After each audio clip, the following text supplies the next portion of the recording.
بسم اللہ الرحمن الرحیم۔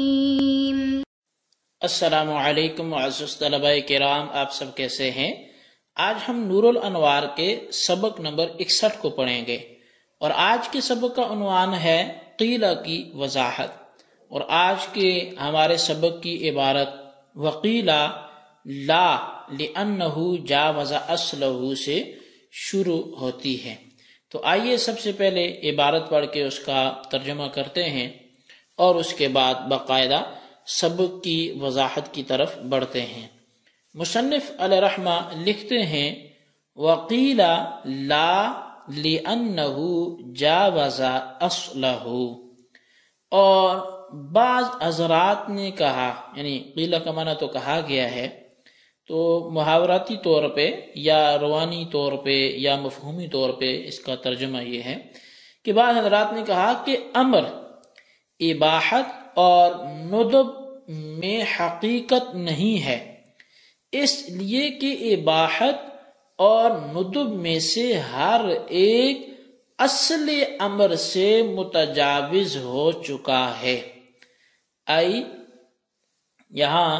اس کی وضاحت یہ ہے، یعنی کہ قیلہ انہ لیس بحقیقت حینئذ بل مجاز لأنہ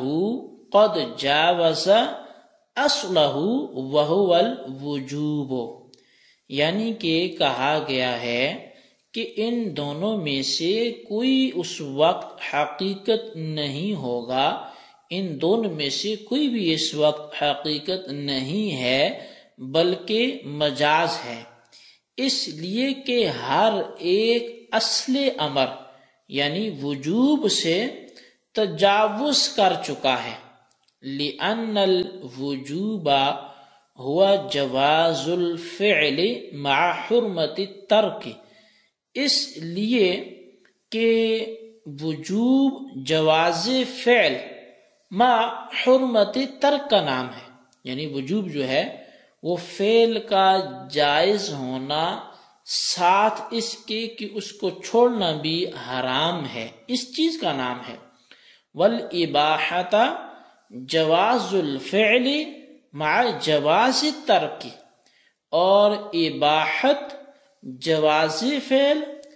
مع جواز الترک کا نام ہے، یعنی کہ فعل کا کرنا بھی جائز ہو اور اس کا ترک کر دینا، فعل کا نہ کرنا، چھوڑ دینا، یہ بھی جائز ہو۔ والندب هو رجحان الفعل مع جواز الترک، اور ندب یہ رجحان فعل مع جواز الترک کا نام ہے، یعنی فعل کا کرنا راجح ہو ساتھ اس بات کے جائز ہونے کے کہ اس کا چھوڑنا بھی درست ہے۔ تو فالحاصل ان من نظر الى الجنس الذي هو جواز الفعل فقط ظن انه مستعمل في بعض معناه فيكون حقيقة قاصرة۔ پس حاصل یہ ہے کہ جس نے صرف جنس یعنی جواز فعل پر نظر ڈالی ہے تو اس نے یہ خیال کیا کہ اباحت اور ندب میں سے ہر ایک چونکہ وجوب کے بعض معنی میں مستعمل ہے، اس لیے یہ حقیقت قاصرہ ہے۔ وَمَن نَظَرَ إِلَى الْجِنْسِ وَالْفَصْلِ جَمِيعًا ظَنَّ أَنَّ كُلًّا مِّنْهُمَا مَعَانٍ مُتَبَايَنَةٌ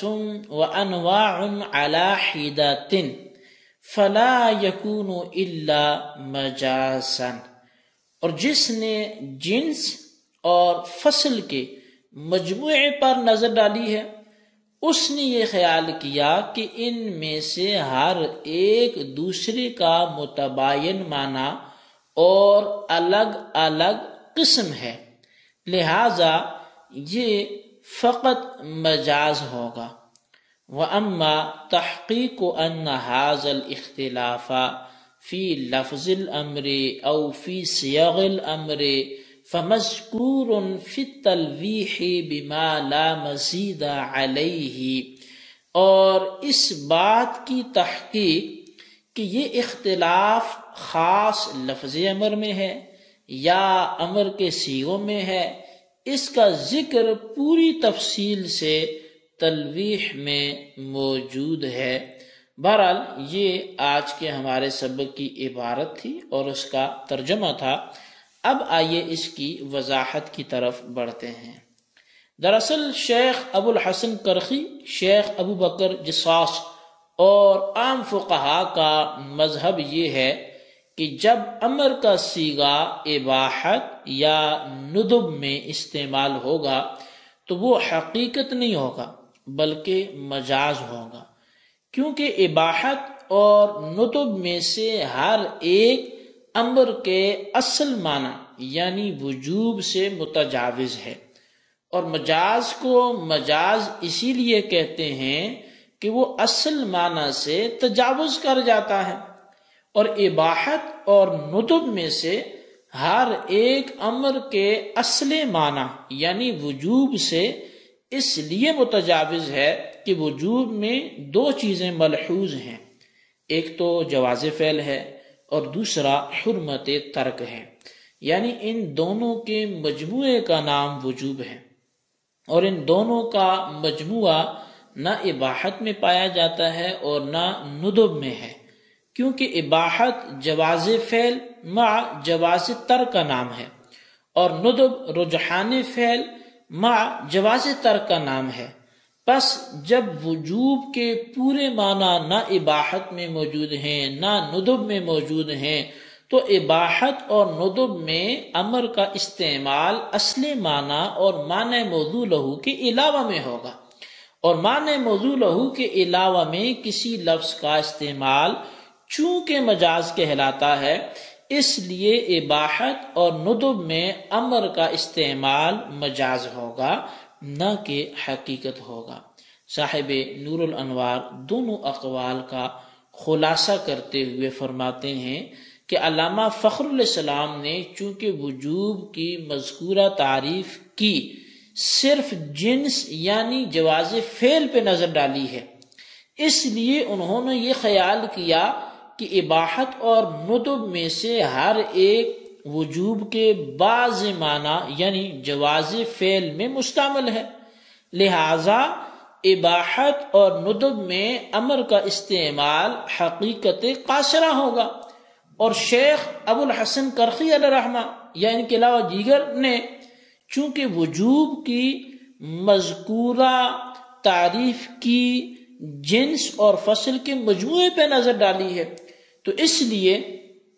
ان حضرات نے یہ خیال کیا کہ اباحت اور ندب میں سے ہر ایک کے معنی وجوب کے معنی کے مباین اور مغایر ہیں، اور جب اباحت اور ندب میں سے ہر ایک کا معنی وجوب کے معنی کا غیر ہے تو اباحت اور ندب میں امر کا استعمال حقیقت نہیں ہوگا بلکہ مجاز ہوگا۔ شارح نور الانوار کہتے ہیں کہ اس بات کی تحقیق کہ علامہ فخر الاسلام اور شیخ ابو الحسن کرخی وغیرہ کا مذکورہ اختلاف یعنی لفظ امر یعنی الف میم را کے مجموعے میں ہے یا امر کے صیغوں میں ہے، اس کی پوری تفصیل تو تلویح میں مذکور ہے، لیکن یہاں اتنا عرض ہے کہ بعض حضرات نے کہا ہے کہ مذکورہ اختلاف لفظ امر میں ہے، یعنی اس بات میں ہے کہ لفظ امر کا اطلاق اس صیغہ پر جو ندب میں مشتمل ہے جیسے